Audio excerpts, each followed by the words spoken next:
And we welcome you back to Draft Today, following the 4th, 5th, 6th, and 7th round, day 3 of the NFL Draft with Cynthia Freeland and Lance Zierlein. Matt Money Smith here. It is our third and final post-draft recap, analysis. What did we see? What can we project show? And it is all, again, presented by Verizon. A big shout out to Verizon for sponsoring the show and getting us here every single day after each day of the draft. The first round on Thursday, of course, 2 and 3 on Friday. And here we are today, Cynthia, Lance, with rounds 4, 5, 6, 7.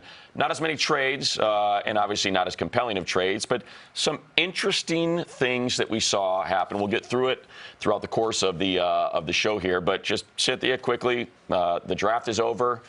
Any one big picture takeaway for you? I liked the last-minute run on quarterbacks for some of these guys at the very end. Okay. It's a good value. If you hit on it, might as well. The upside is absolutely there.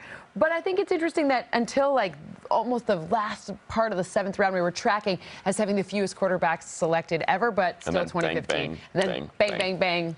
All my fun stats were just thrown out the window. So let's go to another skill position, Lance, because the 4th round had a lot of action at one particular position. You write all the bios for us, all the research that we use when we're on the air.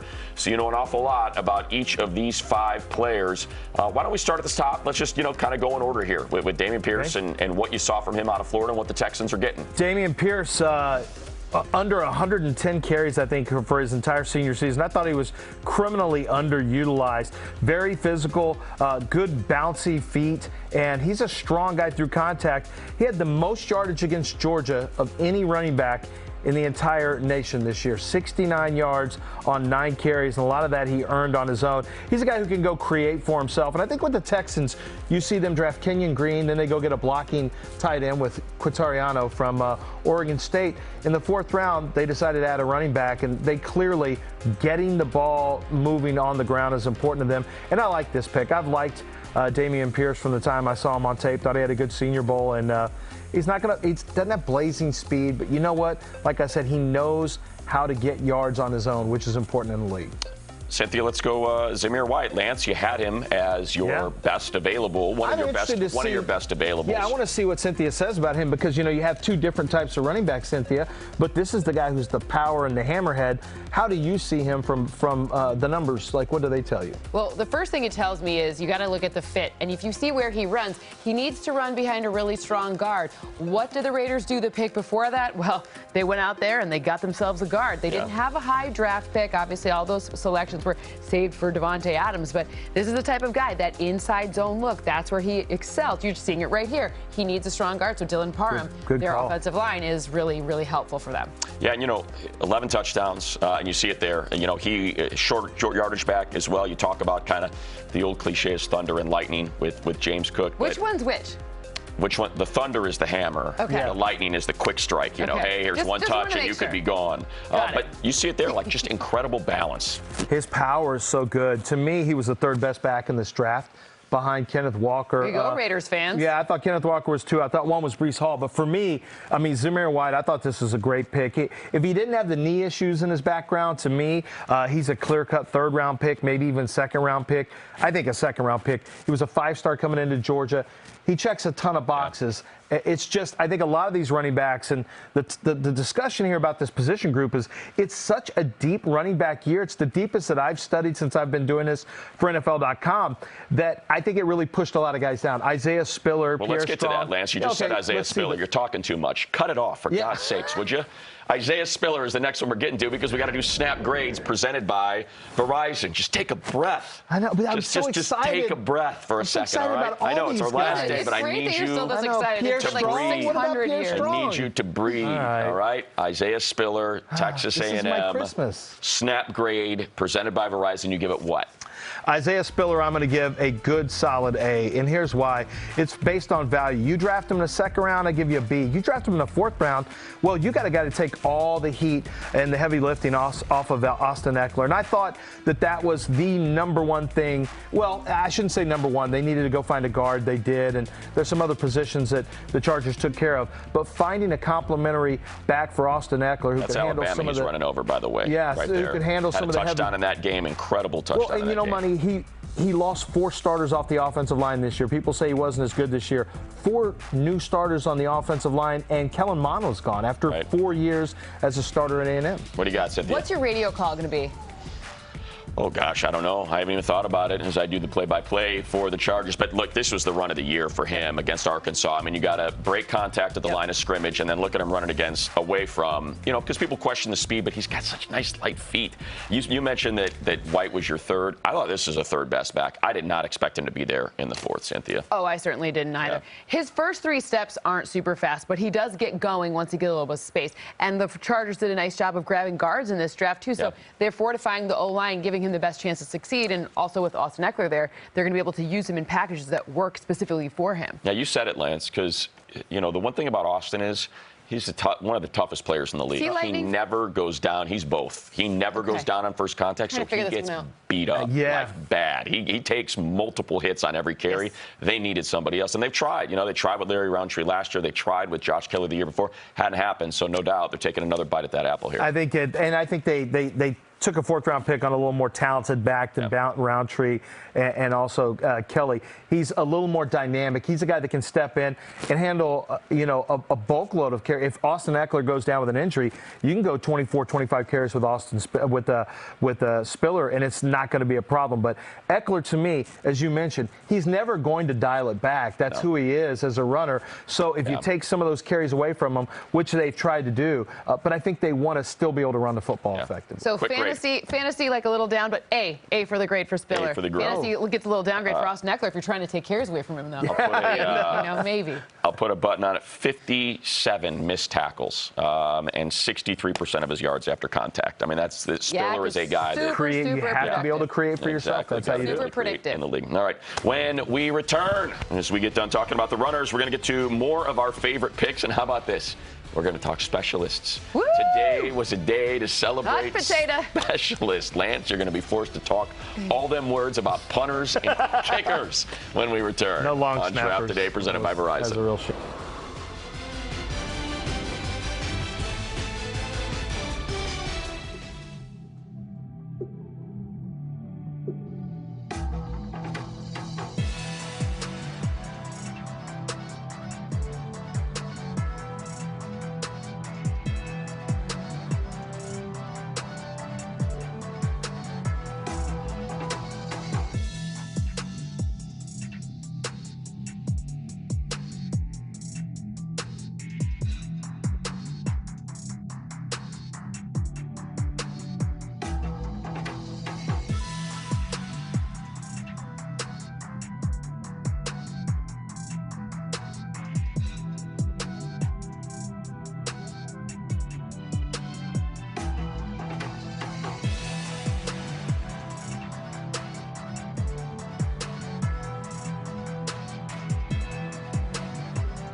Back here on Draft Today, presented by Verizon. All right, we talked about the running backs taken in the 4th round. How about other notable picks? Perrion Winfrey there at the top of the 4th, the defense tackle going to the Browns. You got the big offensive lineman out of Minnesota, Fa'alele, going to the Baltimore The Ravens, the tight end really came on this year. Daniel Bellinger there at San Diego State. Had a bit of a run on the tight ends, by the way.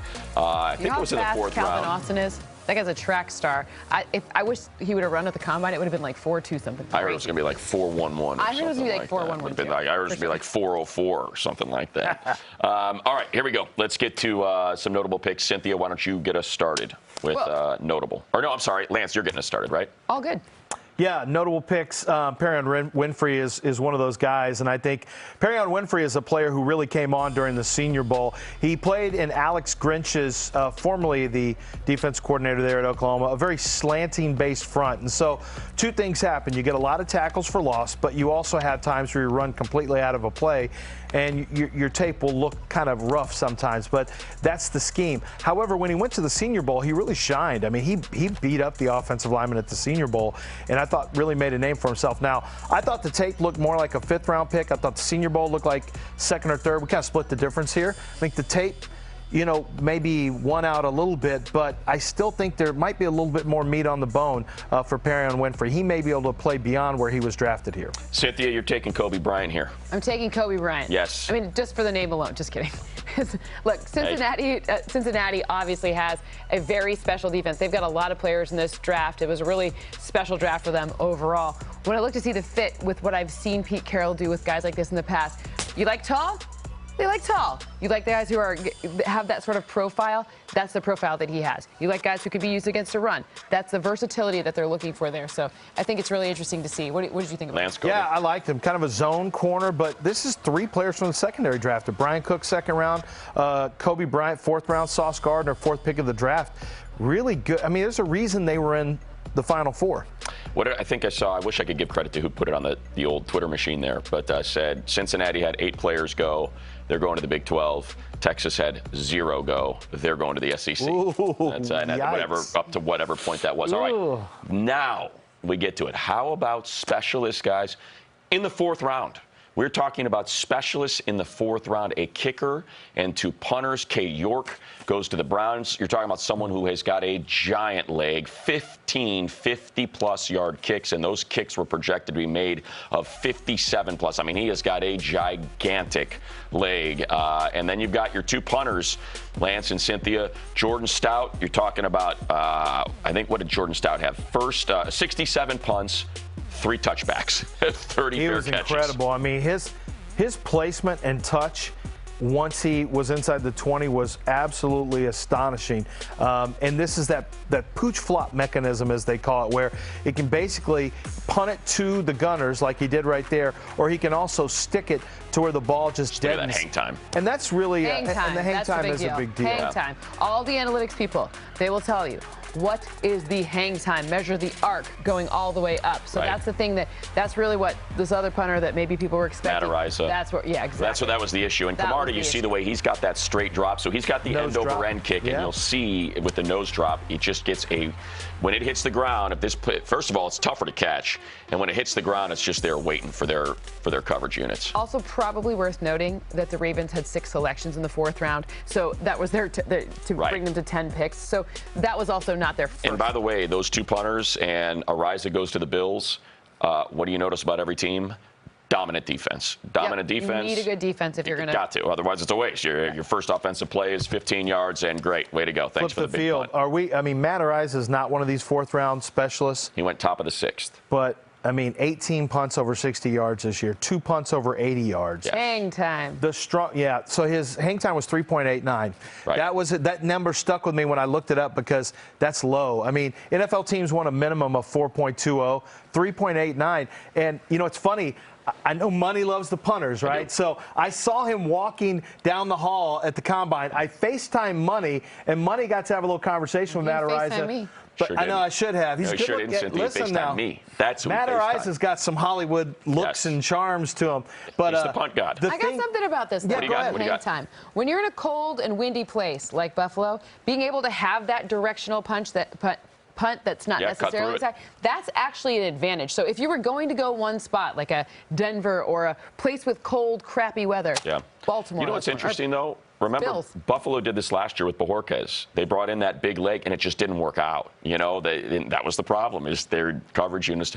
Whatever. That's a lot. That's a lot for punters and kickers. Very exciting, though. Always. We love 4 that. of them go in the fourth round. Camarda Stout, or should say 3 in the fourth round. Camarda Stout, the punters, and Cade York, the kicker. All right. When we return, yes, we got a quarterback picked at the top of the 5th round. We'll get into Sam Howell, the Commanders. What is his future in the district? Next.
Back here on Draft Today. Notable picks, rounds 5 and 6. Going to get into a couple of these here in just a moment. We just got done talking about Matt Araiza. He goes at the top of the 6th round. Our colleague Daniel Jeremiah's alma mater, App State, gets DeMarco Jackson going. Said, I'm not being a homer.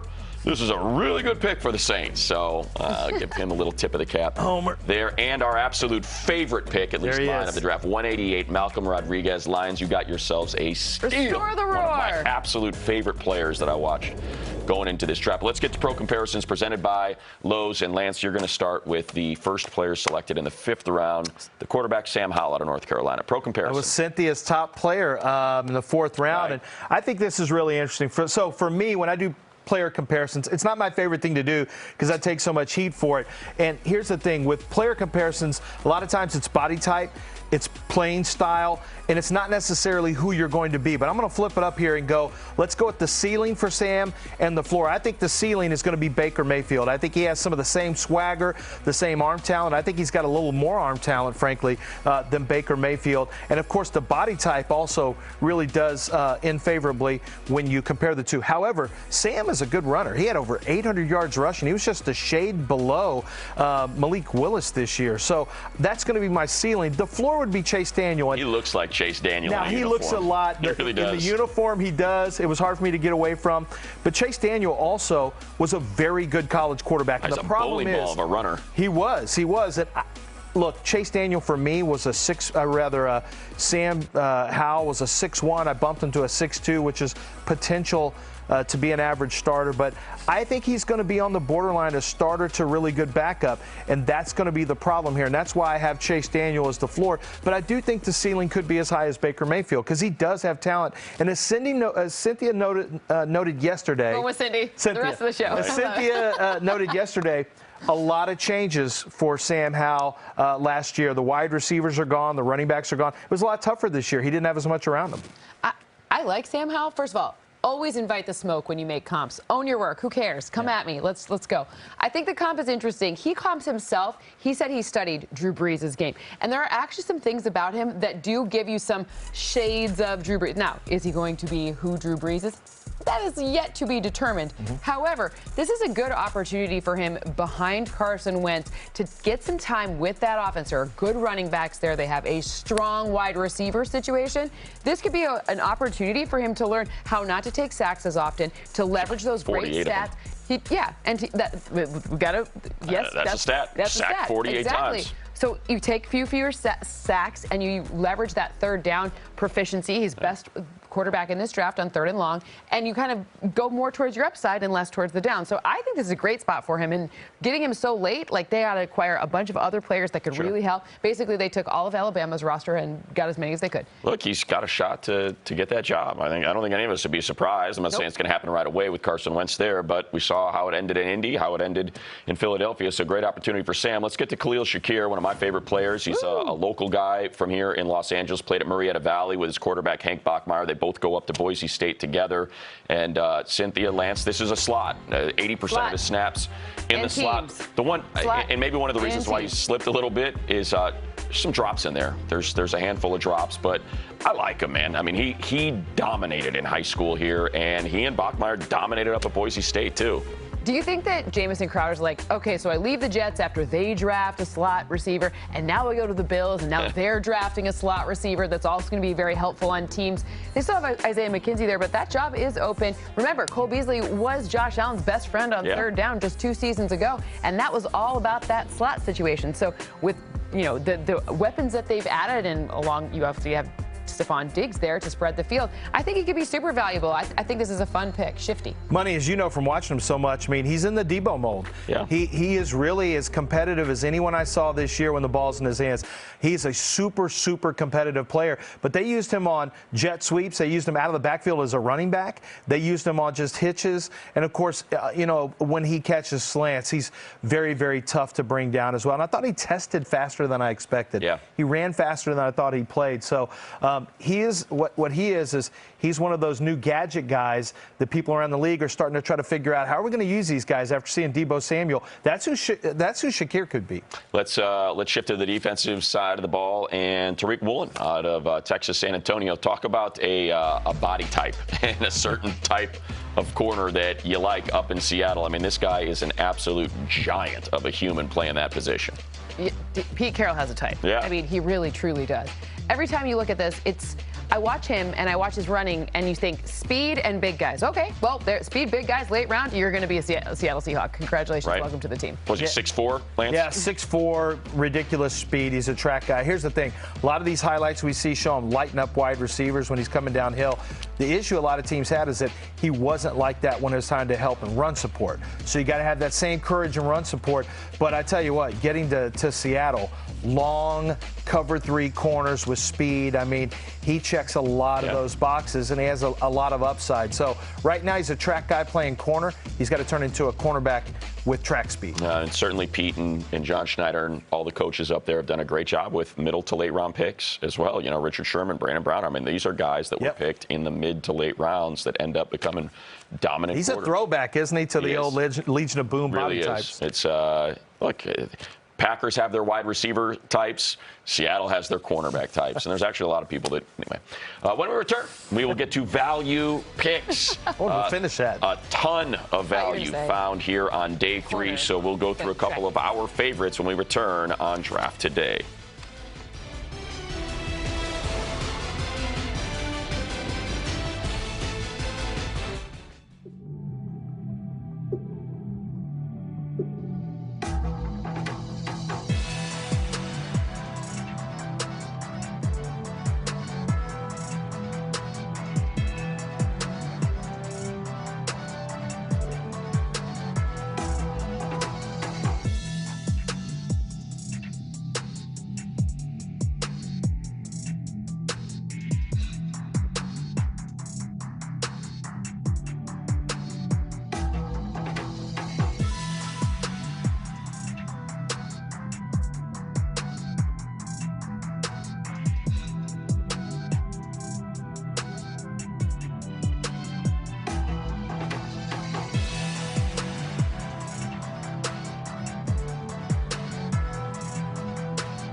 And it is time for Best Available, presented by Upwork, the world's work marketplace. So Best Available here is just some value picks that we thought were found here on day 3. Lance, where do you want to start?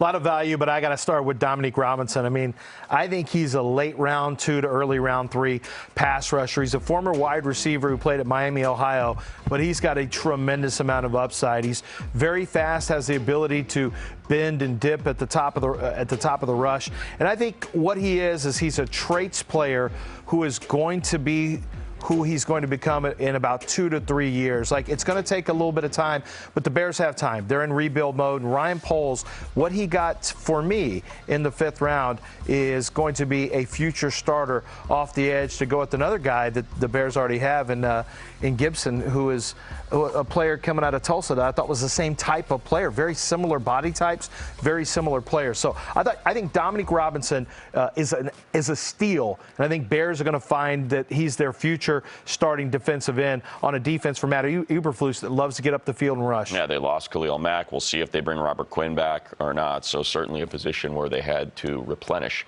what went out the door in free agency or via trade. Cynthia, what do you got? I'm looking at Matthew Butler out of Tennessee. Defensive tackle. For me, he projects as a really strong 3 technique. He does play 1 as well. Not as strong in the 1 as he is in the 3. Super disruptive up the middle. When I look at where the Raiders needed help, they needed help like the center of the field. So the interior O-line, they addressed it. And then the defensive tackle position, this is what they're trying to do here. They're figuring out how to be in the middle, get strong in the middle. They're building it the Patriot way. No surprise, right? We've got some Patriots people over there. But I think this was a very, very strong pick. They got him super late. One of my favorite players. I saw him at the East-West Shrine Bowl. Watch a bunch of film on him. Hit 3 technique. I love it. I love it. I think he's a good football player. He's disruptive.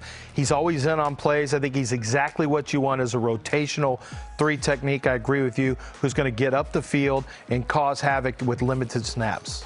Both long arms, too. Both of those players, yours. And Matthew Butler, my best available, one of our favorites. And, man, I was floored that it took until the 6th round for Malcolm Rodriguez to come off the board. Why did he last till the 6th? Because he's not big. But what is he? Productive. 129 tackles. He had the most defensive stops in the Power 5 last season. 15 tackles for a loss, 3 sacks, 1 interception, 4 forced fumbles. That's great. When you watch him play, the instincts are incredible. This guy reads, and you know how they play football in the Big 12. There is a ton of RPO. He identifies run pass so freaking fast. And you want to talk about run fits, the guy just seems to always pick the right gap. He's just such an instinctual player. And one of my favorite things about linebackers and fullbacks, wrestlers. How strong are your hands? And he's got strong, sound tackling hands. You brought it up, his body control and his change of direction speed. So when he goes from one side to the other, more lateral quickness, ranked in the top 75th percentile per computer vision in a 20-year sample. I'm so excited as a Lions fan. This is a great moment. He's a future starter. Like Super Bowl for me. Malcolm Rodriguez is, to me, he's a serious talent. If he were 2 inches taller and his arms were 2 inches longer, we're talking about a 2nd-round pick. The production's there and money. You know, you and I sat up at the Combine. Yes. We sat up in the stands and talked to a scout friend of mine who basically, there's like a fan club. Brian Baldinger is in our fan club. All you got to do is watch. Just watch him and play. You'll be a huge fan. It blew me down that he lasted until the 6th round. He's going to look great in Honolulu blue. Yeah. Yes. Honolulu great. There's reps where he doesn't get touched by blockers because it's so seamless the way he navigates blockers. That's a great pick, Money. He is a good football player. And by the way, the company that he's in for defensive stops, like, whatever. It's a meaningless hat.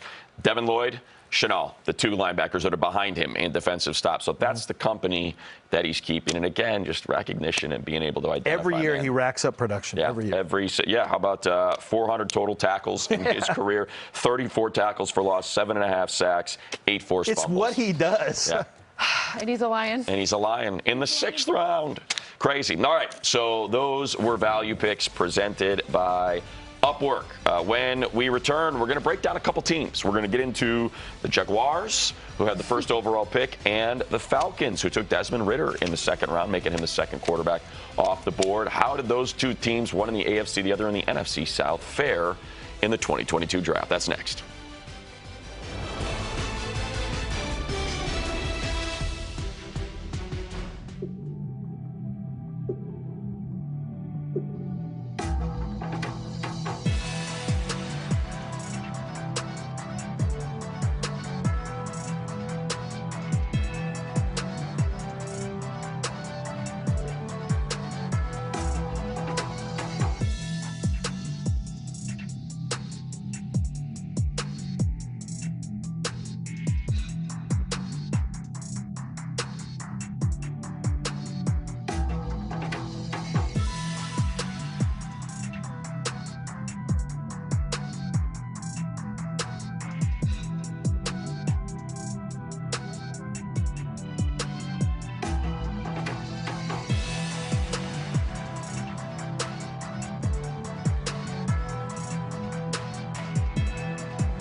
Let's do some smile-worthy moments presented by Invisalign. And who has a bigger smile than the #1 overall pick in the NFL draft in 2022? Travon Walker, a bit of an upset, sort of became the favorite the last couple days, but certainly a meteoric rise for Walker through the draft process to find his way to #1 overall. And he goes with their first pick. But here's a look, Lance and Cynthia, at the Jaguars draft and what they were able to put together here after a disastrous season, an utter failure after they hired Urban Meyer, and he flamed out in a half season and did some serious damage to this team. So they try to rebuild, overcome that. They hired Doug Peterson, and here's what we're looking at: 7 picks, 5 of which are on defense, Cynthia, and they have a rookie that was taken #1 overall that struggled last year. So a lot of people thought maybe it would be an offensive lineman in the first round, and they do everything they could to help out Trevor Lawrence. They didn't. Instead, they load up on a lot of defensive talent. Good news, they do get Travis Etienne back from injury, Right. so there's something They positive. signed Christian Kirk in free agency. Yep, so there's some positives. Sure. There's some negatives, too. This is not an analytics-heavy, happy draft. It seems as though this is more of like a Trent Baalke draft, right? Like maybe he doesn't use all the analytics. They have good analytics people there. So I got my eyeballs is what I got, huh? Yeah. I'm Trent Baalke. I know what I see. He has multiple A's in a row in his last name, but none of those stand for analytics. That's all I have to say about that. Hey, I'll be here all week, folks. Oh, wait, I've been here all week, folks. But it's an interesting one. I mean, obviously the Chad Muma and the Devin Lloyd picks are really good, but it's interesting to have both of them in one spot. Right. Yeah, I think, I'm a big believer in marrying a lot of the analytics to the tape, things like that. I think when you watch the tape on a lot of these players, for me, Travon Walker is a bit of a risk at 1. It's a big risk. It's a bit of a risk, but I see the traits and I see the potential. Devin Lloyd, hard-hitting, physical, going to set a tone on defense. Luke Fortner's a future starter. But that was he's a future starting center and played for a very tough offensive line at Kentucky. Chad Muma, we talked about him. Yeah, another highly productive linebacker. But the 5th-round pick is another pick that I think is a little underrated, and Snoop Connor. He didn't work out as well as I expected. But on tape, if you just watch the tape, you'd think he's a top 8 to 10 running back for sure, because he is a really productive physical runner at Ole Miss. And there's a trio of running backs over at Ole Miss. But nobody's suggesting not to marry the film with No. I know you're not. Actually uses film. Right. And scene. Right. I just think there are some good football players there, but I don't think it's not something that's going to blow you away. What kind of grade would you give it, Lance? I mean, if I had to give it a grade, I'd give it I think a B-. I don't like grading tests personally that haven't been taken yet. I think it's unfair. Cynthia's playing Pac-Man over here. It's the nature. Which is it this way? Other way. It's a C. Yeah. There you go. She gives it a C. I'll give it a B- works. B-. I like Travon Walker. I mean, but it's a C. Yeah. That's just too much. You have to go with a B. All right, let's shift. Let's stay in the South, but let's get over to the NFC side of things and the Falcons.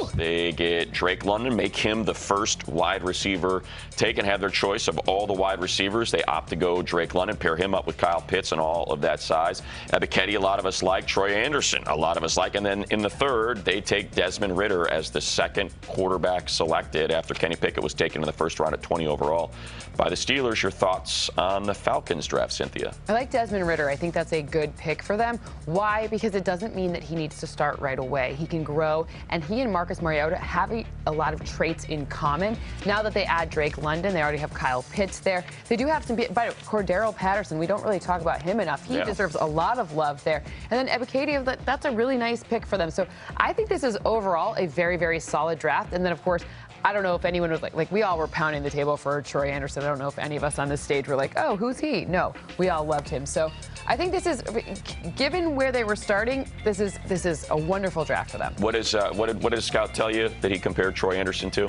Brian Urlacher. How about that? Yeah, I had before the hair or after.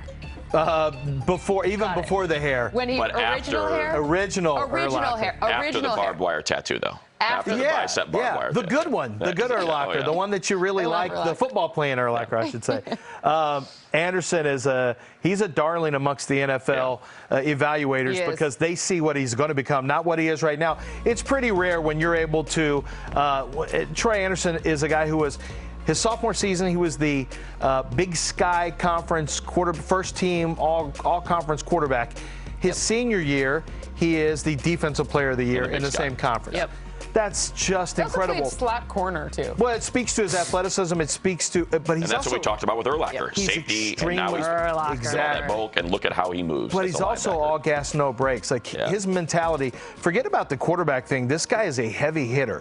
He flies look at downhill. His highlights, they're like in dream sequence. It is. There's not a lot of, the filter on this is, I don't know what Cynthia, this filter that's is. Big Sky Country, okay? Perfect. That's what it looks like up there. They don't have the pollution we got down here. Hey, but the Falcons, I thought the Falcons did a good job in the back half of their draft, too. Really they picked up John Fitzpatrick, who's a good wide tight end, who's just going to block for you. I know Algier from BYU, who a lot of people love him as a zone scheme guy. Yeah, he's about 220-some-odd pounds. Dude, that guy does not go down easy. From round 1 all the way down to round 6, I thought they did a nice job. Yeah, all right. So that but is not round 7.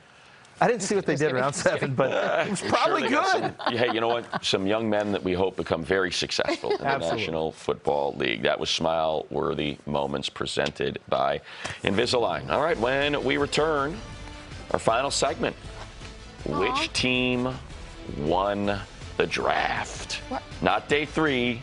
The draft. I want to sit here with you guys all day again tomorrow. You know what? Come back tomorrow. All right, let's We're doing another show tomorrow. Verizon? Be here all weekend. Okay, we'll be here. It's brought to you by Verizon. Draft today. We'll do our which team won the draft next. We each get to pick one.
All right, let's do cap on the draft presented by New Era. Usually, they would gift us, New Era would, the caps that all of the draftees wore when they graced the stage. But about 4 years ago, Lance decided to take them all home. All of them. And ever since then, it was MJD. That's right. You have a bucket head, and none of them fit you. MJD stole all of the caps. I got the wrong size on the show anymore, New Era. Exactly. So thank you, New Era, for giving us hats in the past. I wish we could have them still. Yeah. So, why we can't have nice things. Virtual cap. Imagine we have a cap. Cynthia, you get us started. Which team? And by the way, we all fought over the Jets. We did. All three of us, our first response They're was the win. Jets. They're the big winners. They got the best corner, the best wide receiver, the best running back. They made the steal of the draft in Jermaine Johnson at 26. So every single one of us replied Jets when the text thread started. Won. It's like with your kids. Because we were all fighting over it. None of you get it. None of you get it. So take the Jets out of this. which team came in second place? The Baltimore Ravens came in second place, starting with the very first pick with Kyle Hamilton that fell to them somehow at 14. Then they added Tyler Linderbaum, who I had as my 9th ranked overall player. I understand some people center get a little scared of that, but interior linemen matter, especially when you have a mobile quarterback. They got an edge rusher, David Ojabo, who is basically like buying a future first-round pick right there. And then Travis Jones, UConn. And then, by the way, their first 10 picks, and they even got that punter in there. They added a ton of positions of value, including corner. So and a punter. They added a punter, the best punter in the draft, Jordan Stuff, to go with the best kicker in the NFL, Justin Tucker. Exactly. So, I mean, they've got kind of all the pieces. It was a really well-rounded draft, and they didn't even have to move around to get like their top. Well, they fell to them. Yeah, I mean, they had lucky. You know, you get the center in Linderbaum. I love the Ojabo pick. We talked about it when it happened. It's buying a future. Exactly. It's the same thing as like next year first-round pick. Like you're not going to get a first-round pick next year because they'll finish too high. You're not going to get as good of a. So you're buying like a really good edge rusher for a mid-second round pick. A mid-second round pick. Yeah. Congratulations.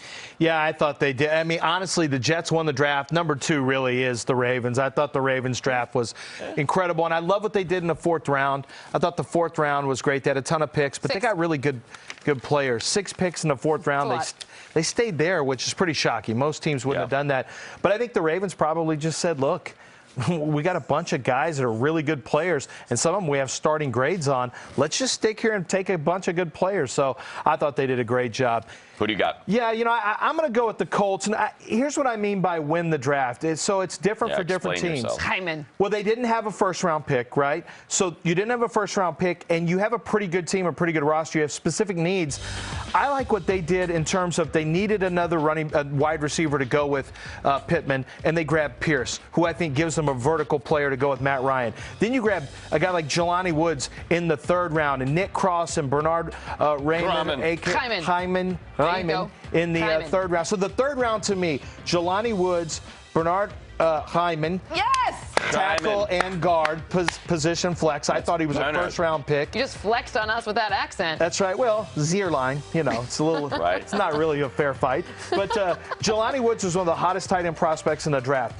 Bernard Hyman was a tackle who can play guard, who I think Chris Ballard stole him in the 3rd because he's a first-round talent. And then Nick Cross was an explosive tester, a guy with 2nd-round talent. The Colts traded back into the 3rd with a future pick and got a player that they really coveted, that they thought was a top 50 player in this year's draft. So the way that they maneuvered their draft, to me, is why I'm going to say the Colts, because I thought they got really good future starters, and they maneuvered around the draft in such a way that they handled the needs that they had, but also with really good players. So I'm going to merge the two of you, what you said about the Ravens, what you said about the Colts, and I'm going to share outside of the Jets who won the draft, and that's the Kansas City Chiefs, because they had players fall to them. Agreed. They are a team that is ready to win now. They trade away Tyreek Hill. Remember, people forget at the start of 2021, this was a historically awful defense.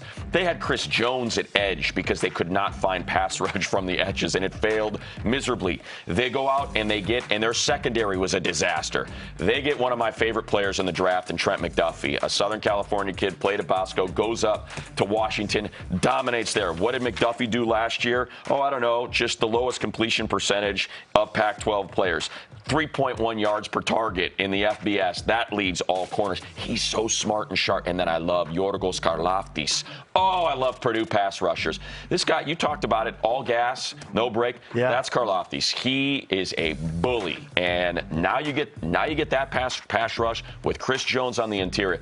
I haven't even talked about Sky Moore yet. And he just fell to them. And this is one of the shiftiest, juiciest, shakiest wide receivers in the draft. You got to see him up close. And Leo Chenal. And Leo Chenal, one of the great value picks, a linebacker. So, this is a really good team, and these are guys that are going to not just play, but they're going to start. These guys are going to start. The only reason I did is because I don't have to put on the cap. If I had to put on the cap, I'm like, I can't be having anybody putting a screenshot of me with a Chiefs cap on. So thank you for not sending us I'm a meme now because of the Cowboys hat. I live in Houston, Exactly. No, not because of the bucket head, because I had an ill-fitted Cowboys hat on. Bucket head. Not because of bucket head. That's my brother. You didn't have any any of the snaps connected. Oh, and it was like it was a fitted cap. It was 6th and 7th, 8th. It was for a tiny. They thought it was going to your tiny yes, head. Exactly. That's and what it still they would have thought. been too big because my head is so small.